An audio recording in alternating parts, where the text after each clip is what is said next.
오랜만에 또 이렇게 뵙게 돼서 참 좋습니다. 하나님을 아주 잘 신실하게 섬기던 한 부인이 계셨습니다. 생활이 너무 어려워서 행상을 하면서 힘겹게 하루하루를 지내는 분이었지만 늘 하나님의 은혜라고 생각하고 하나님께 감사하면서 살았던 분입니다. 그분에게는 마음의 소원이 있었어요. 돈을 좀 모아서 이 시장 어귀에 식당을 하나 구입하고 그리고 행상을 하지 않고 식당을 운영했으면 좋겠다 하는 그 꿈이 있어서 그 식당을 운영할 수 있는 자금을 마련하기 위해서 아주 열심히 일을 했습니다. 그리고 마침내 돈을 어느 정도 모아서 이제 조금만 더 고생하면 식당 어귀에 이 시장 어귀에 식당을 하나 이제 장만해서 그래서 좀 편안하게 살 수 있겠구나라고 그렇게 생각을 하고 있었어요. 그런데 그 교회에서 부흥회가 있었습니다. 교회 건축을 위한 부흥회가 있어서 이 부인께서는 하나님을 사랑하는 분이고 그동안도 하나님의 은혜였다고 생각해서 그 집회에 참석을 했습니다. 저녁마다 그 말씀이 도전이 되고 마음에 찔림이 됐습니다. 하나님께서는 지금도 새방살이 하고 계시는데 교인들은 좋은 집에서 살고 있다고 이제 이 하나님을 위해서 집을 장만해야 될 때인데 교인들이 열심히 부족해서 그렇다 생각할 때면 하나님 앞에 부끄러움과 죄송함을 느꼈습니다. 그리고 마침내 마지막 날 저녁 집회 시간에 이 강사 목사님이 설교를 하면서 먼저 그의 나라와 그의 의를 구하면 이 나머지 모든 것들은 하나님께서 다 채워주신다고 했는데 사람들이 믿음이 부족해서 먼저 그의 나라와 그의 의를 구하지 않기 때문에 그래서 이렇게 궁하게 사는 거라고, 먼저 하나님의 나라를 구하면 하나님께서 다 채워주신다 하는 그 메시지를 들으면서 마음에 감동이 있었습니다. 정말로 하나님 앞에 부끄럽기도 했고 그리고 먼저 그의 나라를 구하면 하나님께서 나머지는 다 해결해 주실 것이라고 믿었어요. 그래서 그동안 모아두었던 이제 이 사업을 하기 위해서 모아두었던 그 장사 미천을 모두 다 건축 헌금으로 했습니다. 보통 이런 이야기는 아마도 여러분들이 80년, 90년대 부흥회 때 많이 들었던 간증들입니다. 그렇게 하나님 앞에 헌금을 드렸더니 하나님께서 이 몰랐던 유산을 어디서 찾게 된다든지 아니면 어떤 귀인이 나타나서 그야말로 무상으로 이 좋은 자리를 빌려줘서 장사를 해서 대박이 났다든지 보통 그렇게 간증이 끝나게 되죠. 저는 만약에 어떤 분이 이런 간증을 한다면 그런 일이 가능하겠다고 저는 생각을 합니다. 그럴 수 있겠죠. 정말 누가 그런 경험을 했다고 간증을 한다면 그게 다 거짓말이라든지 아니면 우연히 발생한 일이라고 생각하지는 않겠습니다. 그 교회에 그럴 만한 사정이 있었을 수도 있겠고 또 그분의 과거의 경험이 어떤 것이었는지 제가 잘 모르니까 판단하고 싶은 마음도 저에게는 없습니다. 하지만 정말로 그것이 너희는 먼저 그의 나라와 그의 의를 구하라고 하신 주님의 말씀의 의도였는가 하는 것에는 의문이 생기고 동의하기가 좀 어렵습니다. 우선 이 말씀이 너희는 먼저 그의 나라와 의를 구하라 그리하면 이 모든 것을 너희에게 더하시리라고 하는 말씀이 오늘 이분이 간증하신 것 같은 그런 내용이라고 보기가 어려운 것 중에 하나는 이 특별한 경우를 자꾸 보편화시키는 것의 문제라고 저는 생각을 우선 했습니다. 그러니까 한 사람이 경험하는 것은 굉장히 소중한 경험입니다. 어떤 사람이 그런 은혜를 받았다고 경험을 한다면 그 경험은 굉장히 귀한 경험이에요. 그런데 문제는 그 개인이 한 경험을 자꾸 일반화시키려고 하는데 문제가 있다는 말이죠. 그렇게 내가 이런 은혜를 받았고 내가 이렇게 했더니 이렇게 되었더라, 그러니 당신도 이렇게 하면 이렇게 될 것이다 하는 그 공식을 만들 때 사실은 그것이 우리를 좀 혼란스럽게 만드는 경우들이 있다고 생각합니다.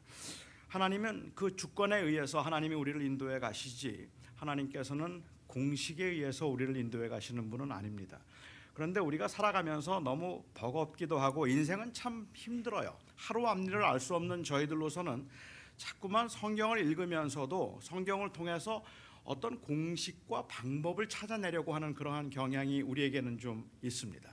그러니까 어떤 말씀을 보면 그 말씀에서 주님께서 말씀하시는 어떤 원리적인 의도를 찾으려고 하기보다는 자꾸 공식을 찾으려고 하죠. 여리고성이 무너진 사건을 보면서도 여리고성이 왜 무너지게 되었을까? 그 사건을 통해서 그리고 아이성과 사건을 대조하면서 순종과 불순종에 관해서 주님께서 말씀하고자 하셨다면 어쩌면 우리는 그것보다는 여리고성이 무너지게 되었던 이유, 여리고성을 무너뜨렸던 그 이유가 원인이 어디에 있을까 하는 것을 생각하게 됩니다. 여리고성이 무너지게 된 그 비결이 어디에 있을까요? 그 성을 돌았기 때문에? 아니면 열세 바퀴를 돌아서? 뭐 어떤 분들은 그렇게 말씀하는 분들도 계시기는 해요. 그래서 그 여리고성을 하루에 한 바퀴씩 돌고, 제가 생각해 볼 때는 예루살렘 성이 한 3마일 정도 되니까 뭐 돈다면 한 2시간 3시간, 얼마나 많은 군인들이 돌았는지는 정확히 모르겠지만 그렇게 한 바퀴를 돌고 또 한 바퀴를 돌고 7번째 되는 날 7바퀴를 돌았거든요. 그리고 성이 무너졌으니까 그 성을 무너뜨린 방법은 바로 그 성을 돌았던 것이라고 생각을 해서 최근에도 땅밟기를 이야기하는 분들이 가끔 계시기는 한 것 같아요.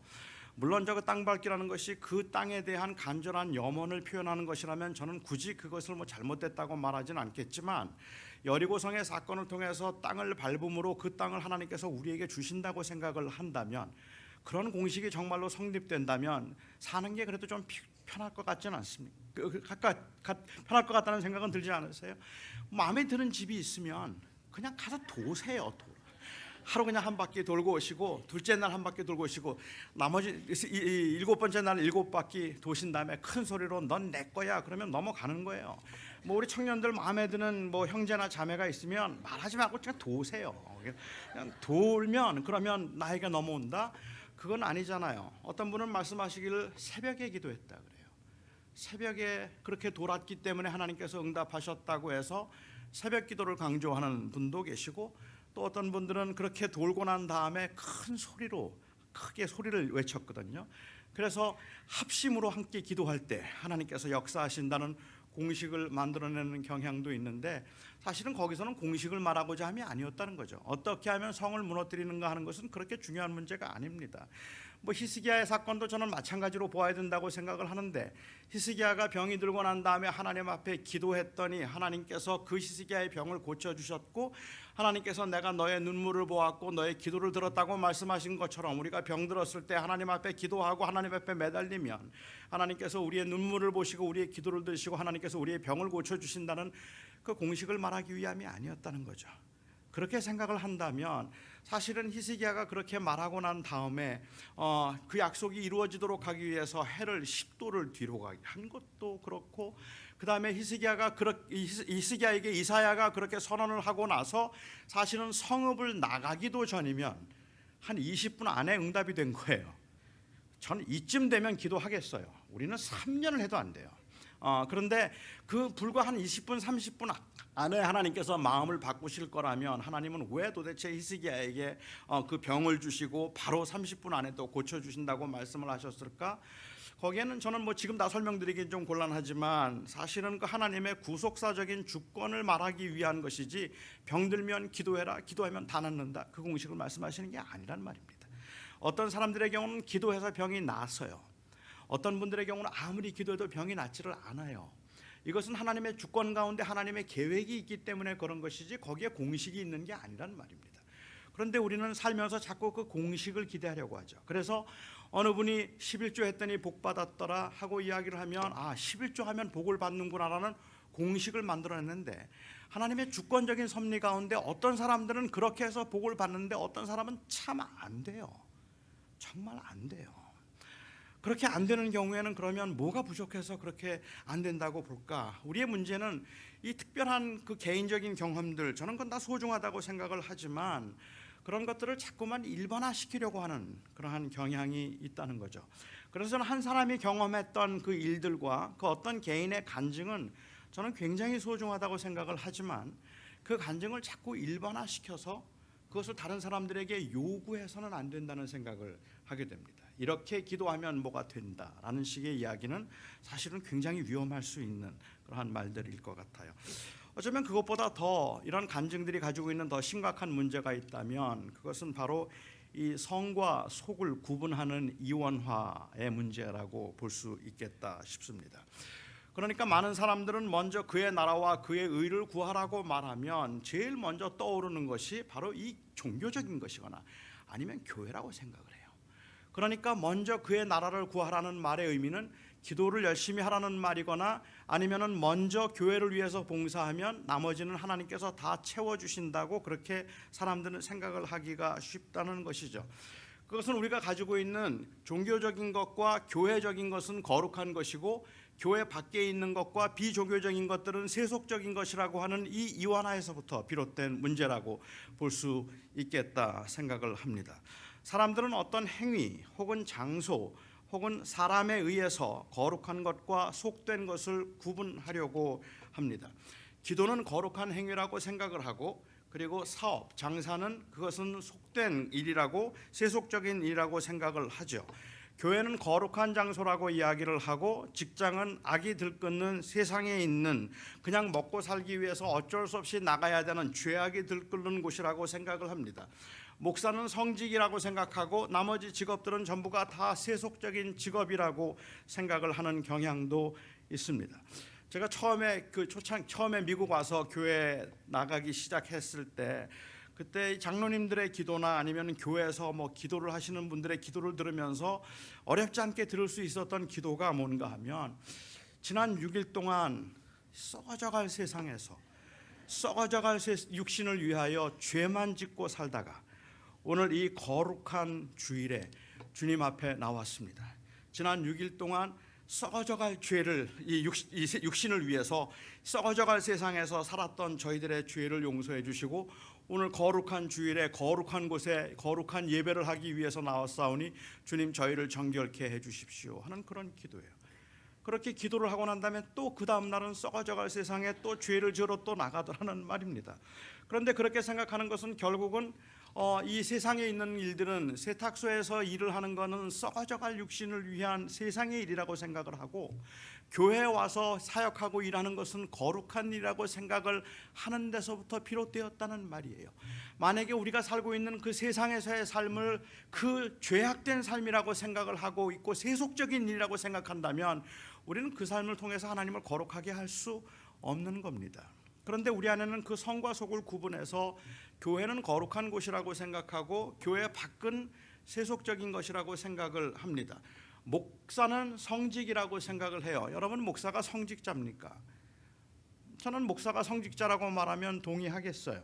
목사가 성직자라는 말은 틀린 말이라고 생각하지는 않는데 문제는 뭐냐면 그러면 목사만 성직자냐는 거예요. 목사가 성직인 것은 그 일을 하나님께서 맡기신 일이기 때문에 그 하나님의 일이라고 생각할 때 그것이 거룩한 일인 겁니다. 무엇을 하는가에 의해서 결정되는 게 아니라.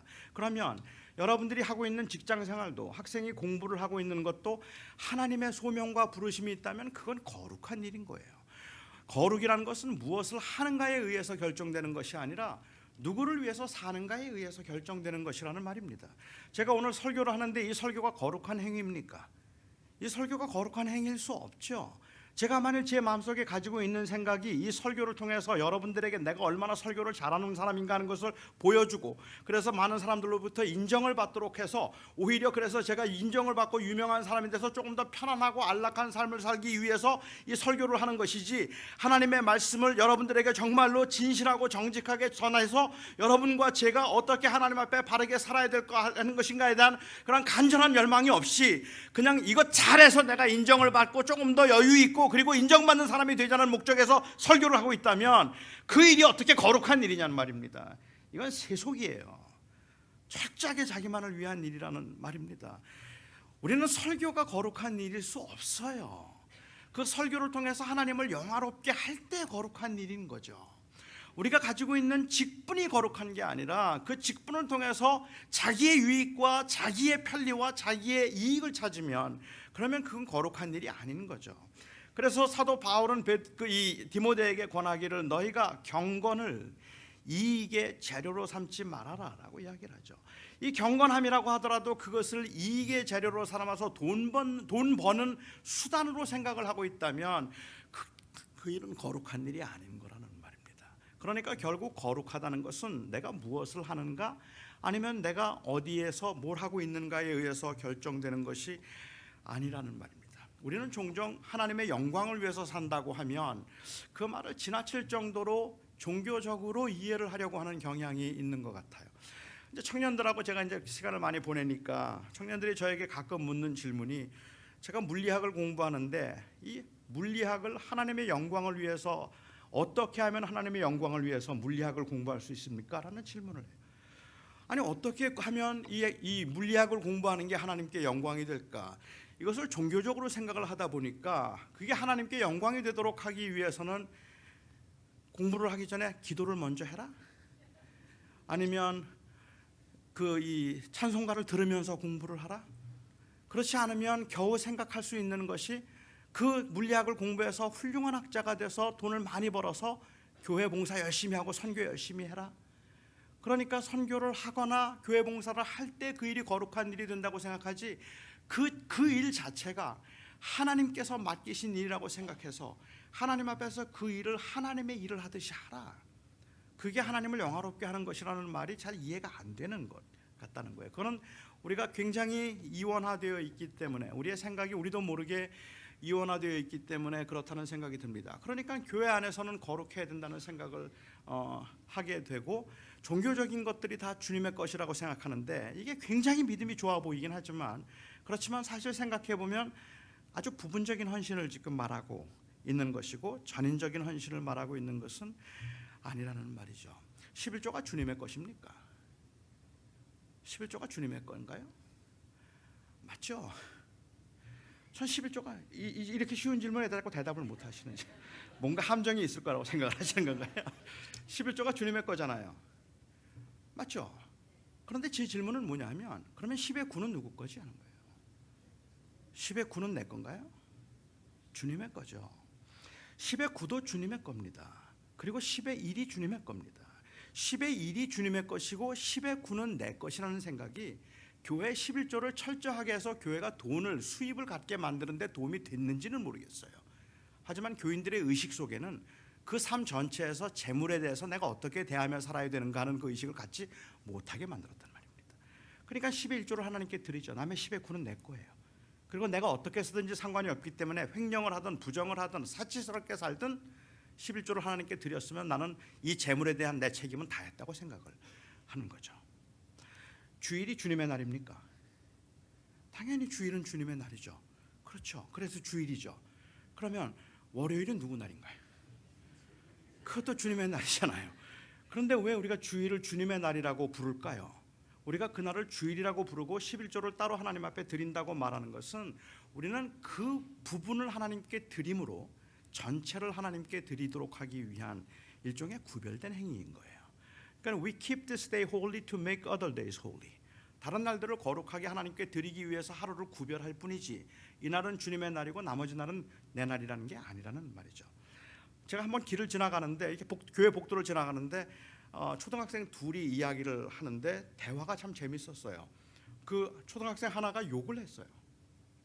욕을 했더니 옆에 있는 친구가 그 친구를 막 책망하면서 아주 경건하게 말하는 거예요. 오늘은 썬데이인데 왜 욕을 하느냐는 거예요. Today is Sunday. 근데 왜 욕을 하느냐 해서 제가 그냥 웃으면서 지나가면서 넌 먼데이는 욕하니? 이제 그렇게 하고 이제 제가 지나간 적이 있었는데, 그 아이의 생각에도 주일은 주님의 날이고 교회이기 때문에 욕을 하면 안 된다고 생각을 하죠. 그런데 다른 날들은 그게 크게 문제가 되지 않는다고 생각을 하는 겁니다. 한 청년이 저에게 아주 진지하게 고민을 상담한 적이 있습니다. 자기 교회 장로님이 이 운영하시는 회사에서 자기가 일을 하고 있는데 이 장로님 때문에 시험이 들어서 죽겠다는 거예요. 장로님의 위선이 자기는 못 견디겠다 그렇게 이야기를 하면서 저에게 이 상담을 한번 한 적이 있습니다. 교회에서 장로님을 보면 너무 겸손하대요. 그리고 너무 친절하대요. 그런데 직장에서 이 장로님은 너무 철저할 만큼 무례하고 그리고 교만하대요. 그래서 이 장로님이 교회에서는 겸손한데 직장에서는 교만한 이 장로님이 자기 너무 시험에 들어서 그 위선이 싫다 그래요. 그래서 제가 청년에게 그렇게 얘기했습니다. 아닐걸? 그 장로님은 위선을 하는 게 아니야. 그분은 위선자가 아니야 라고 했어요. 그분은 교회에서 진심으로 겸손한 거야. 그리고 직장에선 진심으로 교만한 거야. 이원화된 세고를 가지고 있는 저희들은 교회에서는 어떻게 해야 되는지를 알고 직장에서는 어떻게 해야 되는지를 알아요. 그러니까 직장에서는 교회처럼 하면 못 살아요. 그리고 교회에서는 직장에서 하던 대로 하면 안 된다고 생각하는 이 철저한 이원화가 굉장히 거룩한 삶을 살도록 만든 것처럼 보이지만 때로는 양심의 가책조차 느끼지 않을 만큼 본인은 진실한 거예요. 그런데 두 개의 다른 원리에 의해서 살아가고 있는 모습인 거죠. 저는 그래서 이런 이 간증을 들으면서 느끼는, 먼저 그의 나라와 그의 의를 구하라는 말씀이 정말로 그런 의미였을까? 그러니까 교회에 먼저 봉사하고 헌금 많이 하면 하나님이 나머지는 다 채워주신다는 그런 의미로 볼 수 있을까라는 의문을 갖게 되는데, 사실 이 말씀은 이 염려와 아주 밀접한 관계를 가지고 있습니다. 주님께서는 그의 나라를 구하라고 말씀하시기 전에 너희는 먼저 그의 나라와 그의 의를 구하라고 말씀하시기 전에 무엇을 먹을까 염려하지 말고 무엇을 마실까 입을까 염려하지 말라고 말씀을 하셨습니다.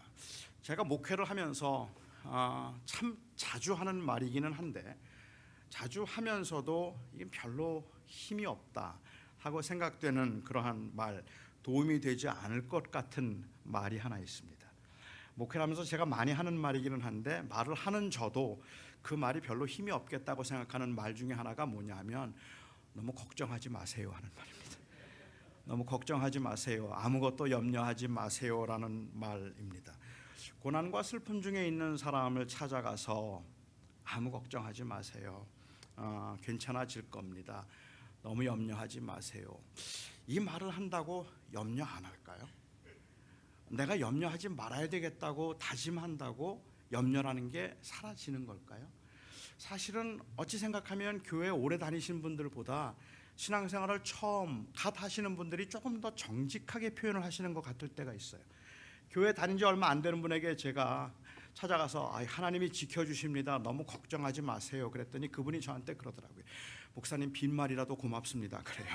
그러니까 차라리 그 말이 더 맞는 것 같잖아요. 이게 제가 말을 해도 빈말 같은데, 그런데 아니 뭐 걱정하지 말란다고 걱정이 안 되는 것도 아닌 거고, 또 걱정하지 않아야 되겠다고 마음을 먹는다고 걱정이 안 되는 것도 아니니까. 아니 저는 그것뿐만 아니라 사실은 내가 찾아가서 아무것도 염려하지 말아라, 하나님이 다 해결해 줄 테니까 걱정하지 말라고 그렇게 말하는 것보다, 오히려 그렇게 해서 근심을 잊도록 하는 것보다는 차라리 그 고통과 아픔을 함께 나누는 것이 더 맞다는 생각이 들 때가 많아요. 그러니까 실연을 당하거나 아니면은 이 가족 중에 누가 병환으로 지금 굉장히 고난 중에 있는데 내가 찾아가서 그냥 아무것도 걱정하지 마세요 라고 그렇게 말하는 것보다는, 집사님 어떡하냐, 큰일 났다, 이거 어떡하지, 이제 어떡하냐 하는 그 같이 아픔을 나누어 주는 것이, 그리고 나누는 것이 제가 마땅히 해야 할 일이지, 그 고난 가운데 있는 분이 어떻게든지 고난을 잊어버리도록 아니면 염려하지 않아서 그냥 그것을 그냥 초월하도록 만드는 게 제 일은 아니겠다는 생각이 듭니다.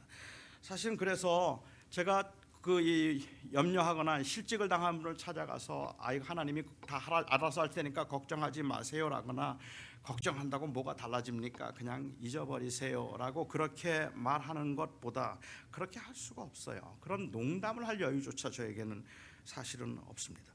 걱정한다고 달라지는 건 물론 없죠. 하지만 그럼에도 불구하고 남의 염려하고 있는 그 모습을 믿음이 없는 미숙한 모습으로 그렇게 판단을 하거나 아니면 그냥 불구경하듯이 그렇게 초월한 듯이 방관할 수는 없더란 말입니다. 어쩌면 교인들이 가지고 있는 염려 때문에 목회자들은 더 잠을 이루지 못하고 더 고민이 되고, 누가 직장을 잃어버렸다, 누가 지금 갑자기 아파서 병원에 입원했다는 이야기를 들으면 그게 막 너무 걱정이 되어서 이 잠을 못 자고 기도를 해야 되는 그러한 상황이 될지는 몰라도 그냥 다 잊어버리자, 아니면 걱정하지 말라고 해서 걱정하지 않게 되는 건 아닌 것 같다는 생각을 하게 됩니다. 저는 그렇기 때문에 어쩌면 우리가 아무것도 염려하지 말고 모든 염려를 주께 맡기고 오직 기도와 간구로 하나님께 아뢰라든지, 아니면 무엇을 먹을까, 무엇을 마실까, 무엇을 입을까 염려하지 말라는 이 말씀, 사실은 우리가 하고 있는 그 모든 염려들은 우리의 삶에서 불가피한 것들이기 때문에 이 말씀대로 사는 것도 힘들지만 이 말씀을 온전히 이해하기도 힘든 것 같아요. 도대체 어떻게 하라는 말일까? 염려하지 말고 주께 맡기라는 게 무슨 뜻입니까? 그러니까는 그냥 잊어버리라는 말일까? 그래서 아무것도 염려하지 말라는 말씀, 이 말씀이 의도하지 않는 것이 무엇일까를 좀 생각해 볼 필요가 있겠다 싶습니다. 우선은 아무것도 염려하지 말라는 말씀은 아무 생각도 없이 살라는 의미는 아닙니다. 생각은 염려를 낳습니다.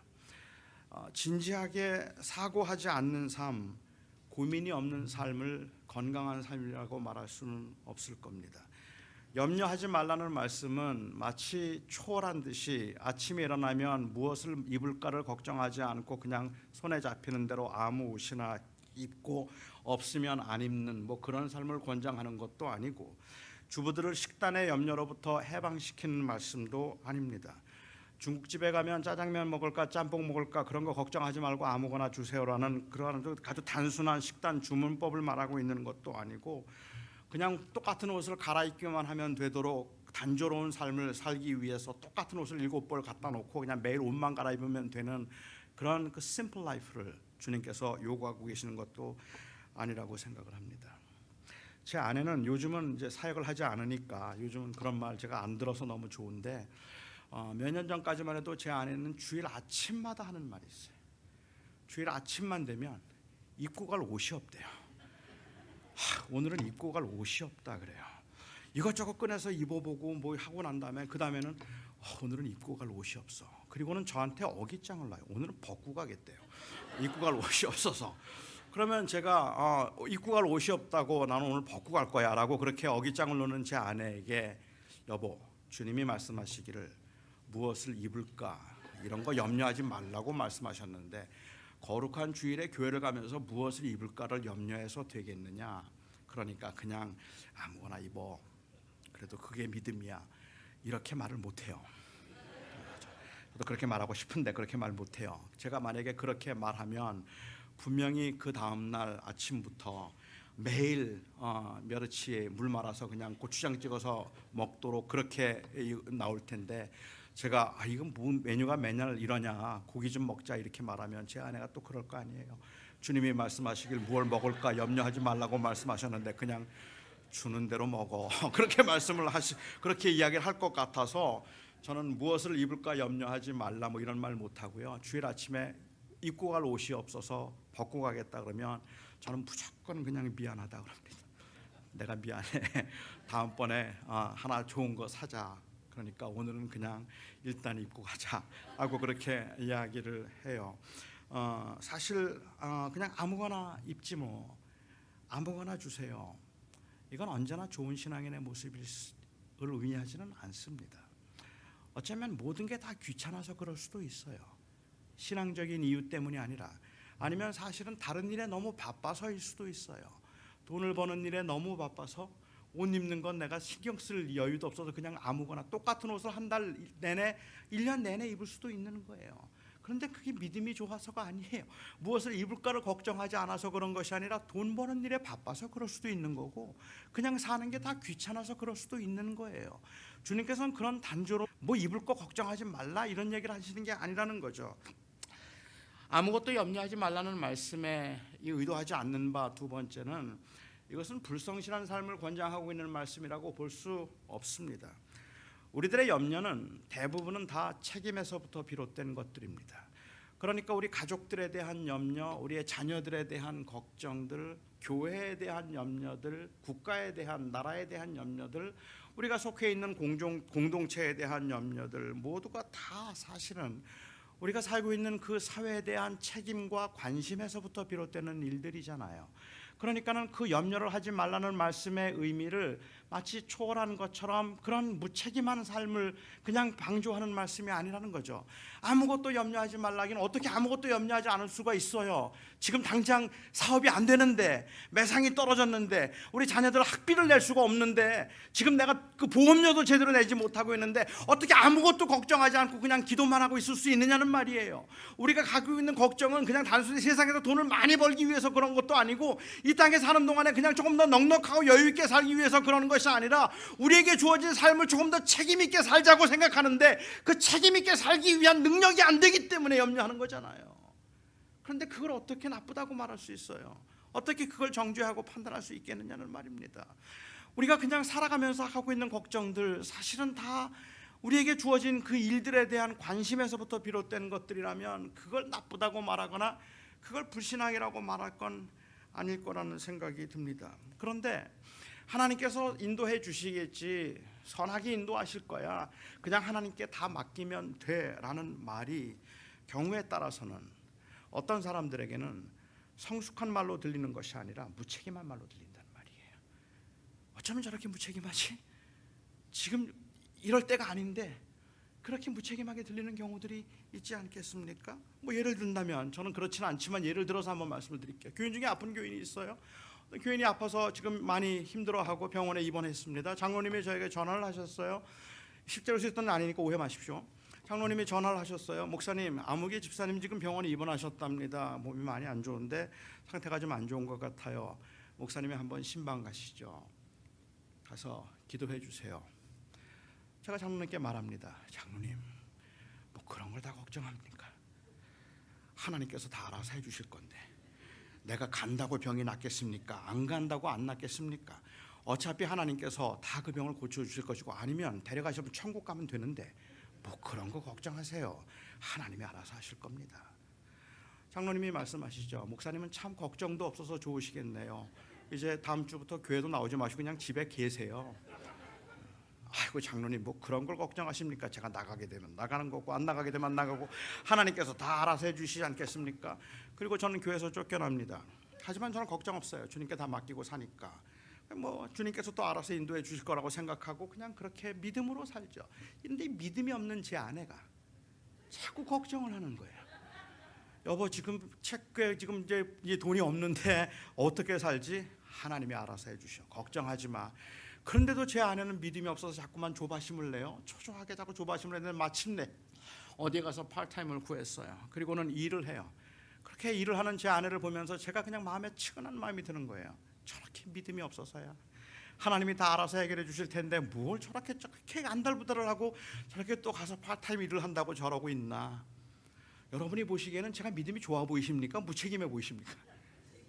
이게 무책임함이죠. 이걸 누가 믿음이 좋다고 말을 해요? 이건 무책임한 거죠.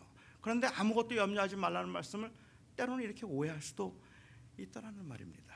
무책임하고 성실하지 못한 모습을 말하는 것처럼 보이죠. 사실은 이 말씀은 제가 이해하기에는 염려라는 행위에 관한 말씀이 아니라 의식주에 대한 관점에 관한 이야기를 하고 계시다고 보는 게 더 맞겠다는 생각을 해요. 이 말씀의 배경을 좀 살펴볼 필요가 있을 것 같아요. 이 말씀을 이해하기 위해서 제가 이해하는 바로는 이 말씀의 배경은 마태복음 6장 전체라고 저는 생각을 했습니다. 그러니까 마태복음 6장 전체가 지금 말하고 있는 것이 바로 이 위선, 외식에 관한 말씀을 하고 계시는 겁니다. 그러니까는 이 아무것도 무엇을 먹을까 무엇을 마실까 입을까 염려하지 말라는 말씀을 하시기 바로 이전에 나오는 6장에 처음 나오는 말씀이 바로 이 종교적 행위에서의 위선에 관해서 말씀을 하고 계시는 거죠. 당시 유대인들이 하나님께 보이기 위해서 할 수 있었던 최고의 경건의 모습을 보이는 그 경건적 행위 세 가지를 말하자면 구제와 금식과 기도였어요. 그러니까 그들은 하나님 앞에 보이기 위해서 하나님 앞에서 기도하고 금식하고 구제하는 것이 바로 경건한 자의 모습이라고 생각을 했는데, 예수님께서는 바로 그 구제와 금식과 그리고 또한 기도에 관해서 말씀을 하시면서 이 행위들이 하나님을 향한 행위임에도 불구하고 그것이 사람에게 보이려고 하고 있다라고 이야기를 하는 거죠. 사람에게 보이려고 하고 있기 때문에 사실은 그 일이 외식하는 행위가 되어버렸다고 말씀을 하고 계셨습니다. 그래서 기도할 때 너희는 골방에 들어가서 은밀한 중에 계시는 하나님께 기도하라고 말씀을 하셨습니다. 금식할 때는 너희는 머리에 기름을 바르고 금식을 하라고 말씀을 하셨고, 구제할 때는 오른손이 하는 것을 왼손이 모르게 할 것이고 나팔을 불지 말라라고 그렇게 말씀을 하셨습니다. 이것은 사람들이 하나님께 보이려고 하는 행위임에도 불구하고, 하나님 앞에서 하는 행위임에도 불구하고 자꾸 사람을 의식하고 사람에게 보이려고 하는 것이 문제라는 말이었던 거죠. 하지만 주님이 말씀하신 말씀의 핵심은 사람에게 보이려고 하지 말라고 하는 이것을 통해서 주님이 하신 것은, 그러니까 너희가 하는 일들을 아무도 몰라야 된다는 말씀을 하고 계시는 건 아니에요. 사람들이 종종 오해하는 것 중에 하나가 사람에게 보이려고의 반대말을 사람에게 안 보이려고라고 생각을 해요. 그러니까 사람이 보면 안 된다고 생각을 하죠. 내가 기도하는 걸 아무도 몰라야 돼요. 아무도 몰라야 돼. 알면 하늘의 상급이 없어진다고 생각을 하는 거죠. 너희는 구제할 때 나팔을 불지 말라라고 말씀을 하셨는데, 여기에 나팔을 불지 말라는 이야기는 프레스 컨퍼런스를 하지 말라는 그러한 의미로도 볼 수 있겠지만, 당시에 그 헌금함이 나팔 모양으로 되어 있었다 그래요. 그 입구가. 그렇기 때문에 그 이 나팔 모양으로 된 입구에 사람들이 동전을 넣으면 부자가 하인을 데리고 와서 자루로 돈을 갖고 와서 넣으면 쫘르르 하는 소리가 모든 사람들이 다 듣는 거잖아요. 이 말은 바꿔서 얘기하면 2랩돈을 넣었던 그 과부의 경우에 사실은 제도상 이미 벌써 2랩돈을 넣는 순간에 모든 사람들이 그를 보게 돼 있어요. 땡, 누구야 도대체? 어떤 인간이 도대체 헌금을 저렇게 하는 거야? 하고 볼 수밖에 없는 그러한 상황을 만들어 놓고 있는 거잖아요. 그런데 주님께서 말씀하시길 너희는 구제할 때 나팔을 불지 말라고 말씀을 하셔서 마치 그 말이 아무에게도 알리면 안 된다는 말처럼 그렇게 오해를 하는 경우들이 생긴다는 말입니다. 그런데 여러분, 사람에게 안 보이려고 하는 것은 사람에게 보이려고 하는 것만큼이나 사람을 의식해야 합니다. 사람에게 안 보이려고 하는 건 역시 굉장한 자기의예요. 사람에게 보이려고 하는 건 못지않게 몰래 구제를 했어요. 아무도 몰랐어요. 내가 구제하는 걸. 그 구제를 했는데 어느 집사님이 우연히 알게 됐어. 그걸 우연히 알게 되고 나서는 교회 와서 얘기를 하는 거야. 아무개 집사님 진짜 훌륭해요. 내가 어디 갔더니 그렇게 그냥 은밀하게 그렇게 구제를 하더라고요. 너무너무 좋은 분이에요. 그 말을 듣고 너무 화가 나는 거예요. 내가 아무도 모르게 하려고 지금 했는데, 그런데 그거를 누가 알아버리고 그걸 사람들에게 말을 한 거야. 내가 모르게 했어야 되는데 이걸 알게 했다고. 그래서 도대체 그걸 알고 난 다음에 가만히 있지 왜 사람들에게 말을 했냐고 막 화를 내갖고 온 세상이 다 알게 됐어요. 아니, 다른 사람들이 얼마나 아느냐 모르느냐는 게 중요하지 않다는 말을 주님께서 하시는 거잖아요. 지금 몰라야 된다는 이야기를 하고 계시는 것이 아니라 사람에게 보이려고 하지 말고 하나님께 보이려고 하라. 그게 사람이 보았느냐 안 보느냐가 중요한 게 아니라 하나님이 보셨느냐 하는 게 중요하지 않겠느냐. 기도를 하면서 내가 기도하는 걸 아무도 모른다는 게 뭐 그렇게 중요해요. 아니, 기도라는 건데 모든 사람들이 다 알고 있다는 게 뭐 그렇게 중요해요. 그게 중요한 게 아니라 기도란 하나님 앞에 하는 행위가 아니냐. 그러니까 사람을 의식하지 말고 하나님을 의식하자는 이야기를 하는 거고, 구제를 할 때도 그게 경건의 모습이라면 하나님을 의식하자. 그러니까 결국 외식이라는 것은 하나님 앞에 하는 행위임에도 불구하고 하나님을 의식하지 않고 사람만 의식하면 그게 외식이다. 그 말씀하셨잖아요. 그리고 난 다음에 바로 무엇을 먹을까, 무엇을 마실까, 무엇을 입을까 염려하지 말라고 말씀하셨다면 이건 역시 또 다른 한 형태의 외식을 말씀하고 계시다는 거예요. 그러니까 결국은 뭔가 하면 그 당시 사람들의 경우에 있어서 이원화된 것이 문제라는 거예요. 종교적인 생활을 하면, 그곳에서 종교적인 생활을 하면서 그 안에서는 하나님의 임재하심과 하나님의 주권을 다 인정해요. 아까도 제가 말씀드린 것처럼 그건 진심이에요. 그런데 교회 밖을 나가는 순간부터 하나님에 대한 인정이 없어요. 그러니까 바꿔 말씀드리면, 이 앞에서 우리가 찬양을 할 때는 우리가 찬양을 하면서 내가 주인 삼은 그 주님께 모든 것을 내려놓습니다. 그 모든 거친 광야 가운데서도 주께서 나와 함께 하시니 내가 그를 인하여서 내가 만족합니다. 찬양이에요. 여러분, 그 찬양이 위선 같으십니까? 아니잖아요. 진심으로 하는 찬성이잖아요. 그런데 우리의 문제는 뭔가 하면 이 외식이라고 하는 것이 기도와 금식과 구제에 있어서 보여준 외식이 마음 속과 마음 밖에 있는 것의 차이였다면, 염려라는 행위에서 보여주는 외식은 종교적인 공간 안에서는 하나님을 인정하는데 일상적인 공간에서는 하나님을 인정하지 않고 있는 모습을 말씀하고 계시는 거죠. 그것도 외식이라는 거예요. 지금 여기에서 하나님이 내 주인 삼은 하나님이십니다라는 말은, 이 찬송은 여기에서만 진실해서는 안 된다는 이야기를 하는 거예요. 내가 주인 삼은 그 주님 앞에 모든 것을 내려놓았습니다라는 고백은 여기 찬송 부를 때만 진실한 찬송이 아니라 내 삶에서도 진실해야 된다는 이야기를 하고 있는 거예요. 먹고 마시는 문제는 내가 할 수 있는 게 아니라는 말인 거죠. 먹고 사는 문제는 내 문제이고, 그리고 예배하는 것은 하나님 문제이고, 그러니까 하나님 앞에 예배할 때는 신령과 진령으로 예배하지만, 일단 내가 먹고 사는 일에 들어가서 내가 의식주의 문제에 들어가면 거기에는 철저하게 불신자처럼 그렇게 살아가고 있는 그 모습을 주님께서 보고 계시는 거죠. 이게 위선이라고 말씀하시는 거예요. 정말로 하나님의 주권을 인정했다면 그 하나님의 주권은 삶에서도 나타나야 되지 않을까라는 거예요. 이곳에서 하나님이 광대하시다고 찬양했다면 그 하나님의 광대하심은 먹고 사는 문제도 나타나는 거 아닐까? 그런데 이 이원화된 삶의 자세에서 보여지는 것은 정말로 아까 말씀드린 것처럼 교회에서는 진심으로 하나님이 광대하신데 세상에서는 진심으로 내가 주인이에요. 그 위선이 있는 거예요.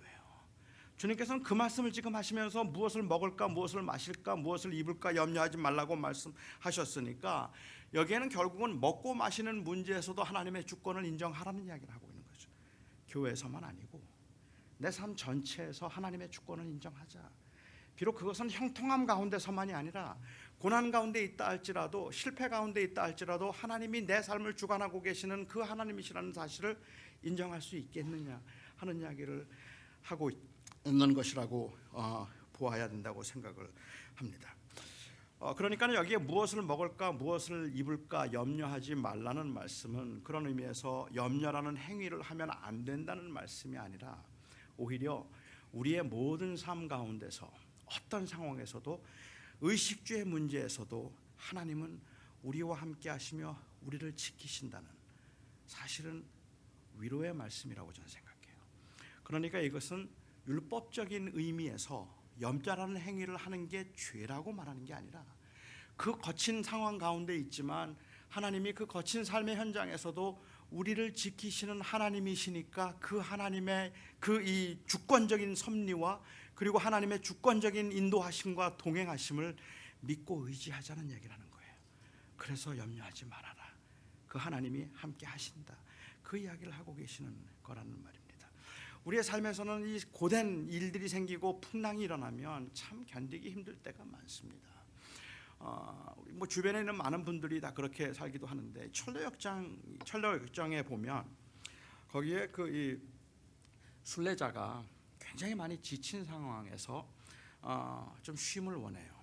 지친 상황에서 길을 가다가 한 아주 정원이 잘 꾸며져 있는 집을 봅니다. 그리고 그 집을 이제 보고 저기 가서 좀 쉬었으면 좋겠다 생각하는데 그 안에 있는 정원사가 가르드너가 그를 보고 들어오라 그래요.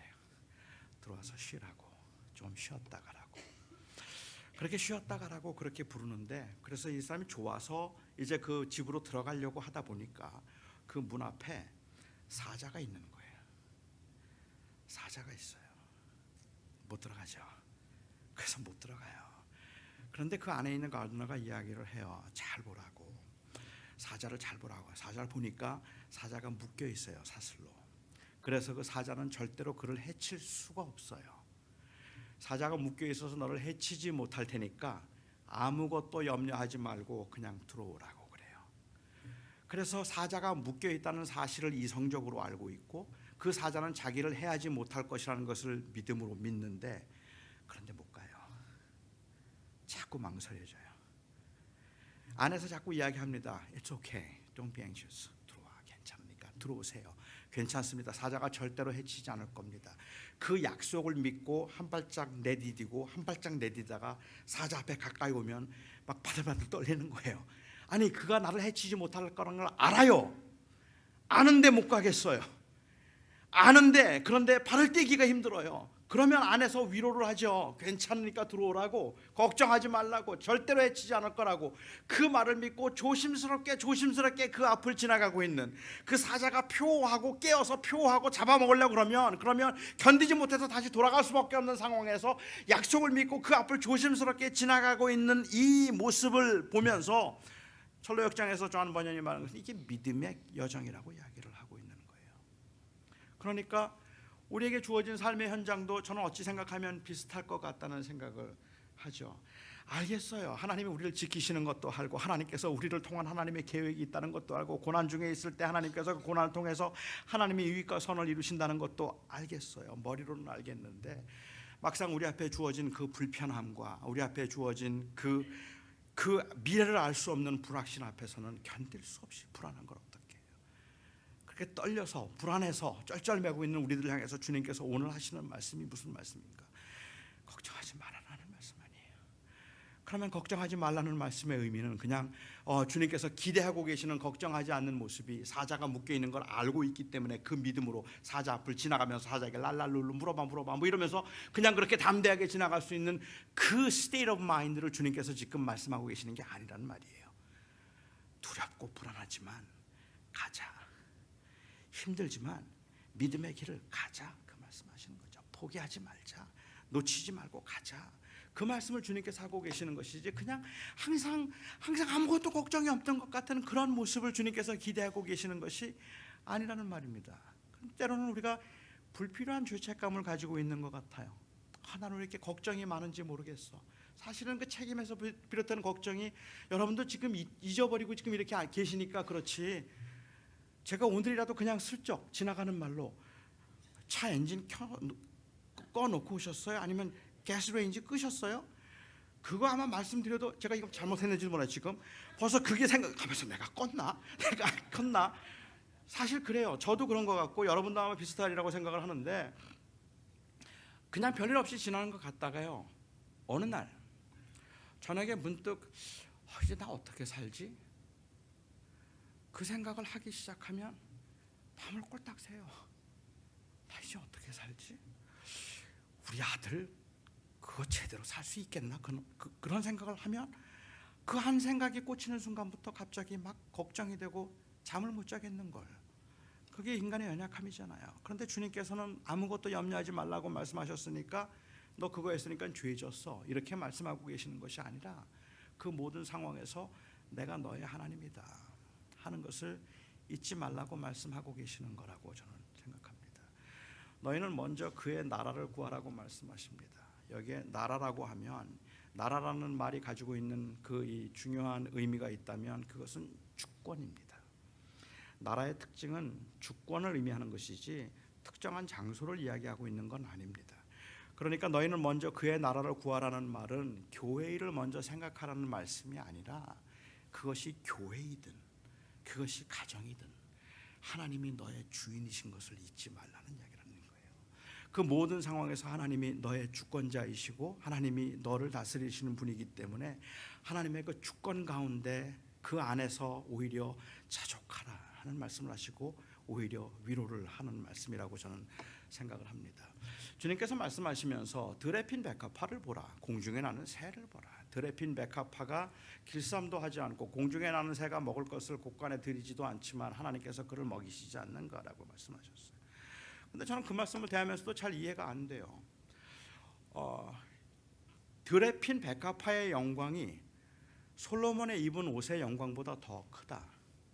여러분 정말 그렇게 생각하세요? 저는 솔로몬의 옷이 좋아요. 들에 핀 백합화, 저는 그것보다는 솔로몬의 옷이 좋아요. 공중에 나는 새를 보라. 길쌈 곳간에 먹일 것을 들이지도 않지만 하나님께서 먹이신다. 저는 그래도 새는 되고 싶지 않아요. 공중에 나는 새, 들에 핀 백합화, 들에 핀 백합화의 영광이 어떻게 솔로몬의 영광에 비할 수 있단 말입니까? 솔로몬의 영광이 훨씬 더 화려하죠. 훨씬 더 화려하죠. 여기서 지금 강조하고 계시는 것은 그 화려함에 있어서 혹은 편리함에 있어서 솔로몬의 옷보다 백합화가 더 화려했다, 이 말씀을 하고 계시는 것이 아니잖아요. 거기서 강조하고 계시는 것은 그 공중의 새와 들에 핀 백합화를 하나님께서 책임지시고 먹이시고 하나님이 입히시면, 그러면 그것이 바로 그에게는 영광이라고 말하고 있는 거잖아요. 그렇다면 결국 거기서 주님께서 강조하시려고 했던 것도 하나님의 주권, 하나님의 다스림에 관한 이야기를 하고 있다는 말입니다.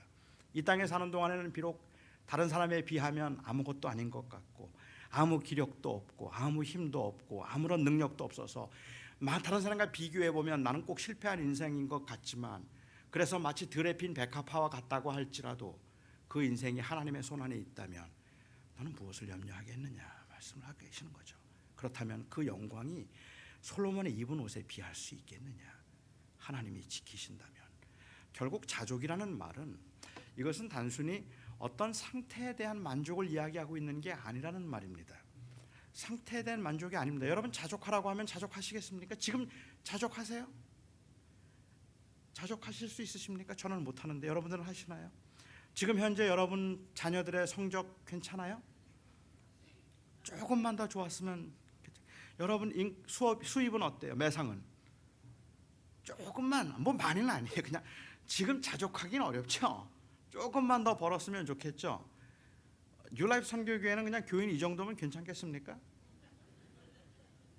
뭐 자족하고 만족할 수 있나요? 조금 더 컸으면 좋겠다는 마음은 없으세요? 그런 마음을 가지면 잘못인가요? 자족이라는 말은 내게 주어진 상태에 만족하고 있는 게 아닙니다. 자족이라는 것은 하나님의 주권에 대한 만족입니다. 그러니까 하나님께서 어디로 인도하시든지, 사도 바울이 말하면서 내가 가난에 처할 줄도 알고 풍부에 처할 줄도 알고 배고픔에 처할 줄도 알고 배부름에 처할 줄도 알아. 이 모든 일의 일체의 비결을 배웠노니 내게 능력 주신 자서 내가 모든 것을 할 수 있다. 그 바울이 그 고백하고 있는 내가 자족하는 법을 배웠다고 얘기할 때, 그 자족하는 법이라는 것은 하나님이 나를 풍부하게 하시든, 하나님께서 나를 가난하게 하시든, 하나님께서 나로 하여금 배고픈 상황에 처하게 하시든, 아니면 하나님께서 나로 하여금 배부른 상황에 처하게 하시든, 이 모든 상황에서 나는 하나님이 나와 함께 하시면 내 길을 인도하신다는 하나님의 주권을 인정하게 된다는 얘기는 겁니다. 그게 자족이죠. 우리의 삶에서는 우리가 염려거리가 있을 수밖에 없어요. 우리 앞에 문제가 있을 때 우리가 치열하게 고민하는 건 염려하지 말아야 되겠다는 어떤 최면을 걸듯이 염려를 잊어버리는 행위가 아니라, 그 모든 상황에서 하나님이 우리와 함께 하신다는 것에 대한 인정입니다. 하나님이 그래도 나를 다스리신다. 비록 환난 중에 있지만 하나님이 나와 함께 하신다. 비록 고난 가운데 있지만 하나님은 나를 향한 하나님의 계획을 가지고 계시다. 내가 비록 다른 사람들보다 잘 못하지만, 다른 사람들은 그렇게 넉넉하게 살지 못하고 있지만, 그럼에도 불구하고 나를 향한 하나님의 계획이 있다면 저는 그것으로 만족합니다. 비록 내가 남들처럼 그렇게 풍요롭고 풍성하고 건강하지 못해서 늘 힘들고 어렵게 살아야 되는 상황이 있지만, 내 삶 속에서는 정말로 나로 하여금 지치고 힘들게 만드는 그러한 그 장애들이 끊임없이 내 앞에 놓여 있긴 하지만, 그래서 하루하루가 불안한 삶 가운데서도 나는 하나님이 나와 함께 하심을 내가 믿습니다. 그리고 하나님이 나를 다스리시고 나의 걸음을 인도하심을 내가 믿습니다. 이 하나님의 주권에 대한 인정, 그 주권에 대한 인정이 단순히 교회에서뿐만 아니라 우리의 일상에서, 우리의 삶 전체에서 하나님의 주권을 인정할 수 있는 것, 주님께서는 그 말씀을 하시면서 무엇을 먹을까 염려하지 말고 무엇을 마실까 염려하지 말라고 주께서 말씀하셨습니다. 사실 우리의 삶은 마치 짙은 안개 속을 걷는 것 같아서 하루 앞을 내다볼 수가 없습니다. 정말 괜찮았다 생각하는 한순간에, 어느 한순간에 제가 내일 아침에도 좀 더 같이 나누겠지만, 그 어떤 한 계기와 한 사건에 의해서 우리 인생이 마치 무슨 소용돌이 속으로 빠져든 것 같은 그러한 엄청난 고난의 길에 들어서게 되는 경우들도 굉장히 많이 있어요. 그런 분들에게 그냥 단순히 염려라는 행위를 하지 말라, 아무것도 걱정하지 말라는 그 말이 얼마나 무책임한 말로 들릴 수 있겠는가 하는 것들을 저는 많이 생각했습니다. 단순히 그냥 걱정이 안 될 수 없는 그 상황에서 어떻게 걱정을 안 해요? 그런데 신앙인과 비신앙인의 차이는 걱정거리가 있는가 없는가의 차이도 아니고, 걱정을 하는가 하지 않는가의 차이도 아니고, 하나님 앞에 살고 있는가 아닌가의 차이입니다. 하나님을 지금도 나는 인정할 수 있는가, 그 차이라는 말이죠. 그러니까 그 모든 상황에서 하나님이 나의 하나님임을 인정할 수 있을 때 우리는 그 삶을 통해서 하나님을 영화롭게 할 수 있을 거라고 저는 생각합니다. 지금은 참 어려운 때인 것 같아요. 제가 만나는 참 많은 분들이 요즘처럼 어려운 때는 없었다고 이야기를 합니다. 그뿐만 아니라 가면 갈수록 어려운 문제들이 쉽게 풀려가는 것이 아니라 가면 갈수록 더 살기가 어려워지는 그러한 시대를 우리가 살아가고 있습니다. 그런데 그런 모든 상황에서 제가 여러분들에게 오늘 이 설교를 마치면서 드리고 싶은 말씀이 있다면, 우리 하나님, 우리가 믿고 있는 그 아들을 통하여서 우리에게 사랑이 무엇인가를 보여주시고 그 아들을 통하여서 우리에게 주신 그 생명의 하나님이 우리에게 오늘도 말씀하십니다. 내가 네 하나님이다. 내가 너와 함께한다. 내가 너와 동행한다. 그러니 아무것도 염려하지 말아라. 이 말씀은 저에게는 너무 큰 위로인 거예요. 단순히 행위의 문제가 아니라 이거는 내 인생을 보는 관점의 문제이기 때문에 그렇습니다. 오늘도 주님께서 여러분들에게 그리 말씀해 주십니다. 내가 네 하나님이다. 내가 너와 함께 할 것이고 내가 너를 지키리라. 그 말씀 때문에 여러분들이 위로를 받고 새 힘을 얻고 여러분들의 삶의 현장에서 그것이 형통이든 아니면 그것이 좌절이든 고난이든 그 모든 상황에서 하나님은 내 하나님이십니다. 고백을 붙들 수 있기를 바랍니다. 기도하겠습니다. 이 시간에 우리 음악을 좀 주시면 좋겠고요. 잠깐 우리 기도하는 시간을 좀 가졌으면 좋겠습니다.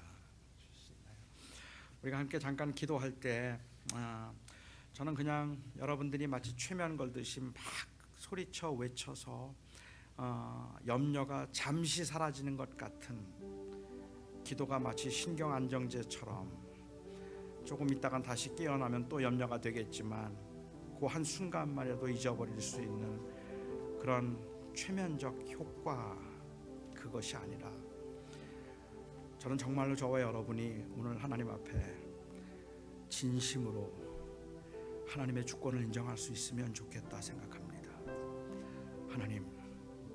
하나님이 내 인생의 주인이십니다. 내가 비록 너무 힘들고 고난의 길을 가고 있기는 하지만 왜 하나님이 나를 이렇게 힘들게 만드시는가 싶어서 서운하기도 하지만 그래도 하나님이 내 하나님이십니다. 그리고 하나님이 나의 주인이십니다.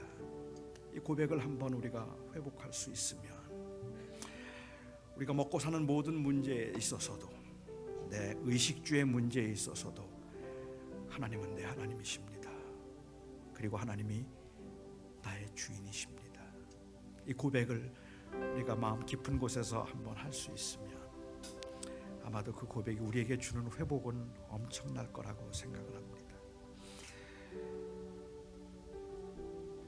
우리가 한번 기도하죠. 같이 한 목소리로 기도할 때 뭐 소리를 내어서 큰 소리로 기도해도 괜찮습니다. 그러나 우리의 고백이 진실해서 하나님이 나의 하나님이시고 하나님이 나의 주인이십니다 라는 그 고백을 한번 우리가 끄집어내어 붙들 수 있기를 바랍니다. 같이 한 목소리로 간절하게 기도하겠습니다. 사랑하는 나의 아버지 하나님, 오늘 이 시간에 저희들이 하나님의 말씀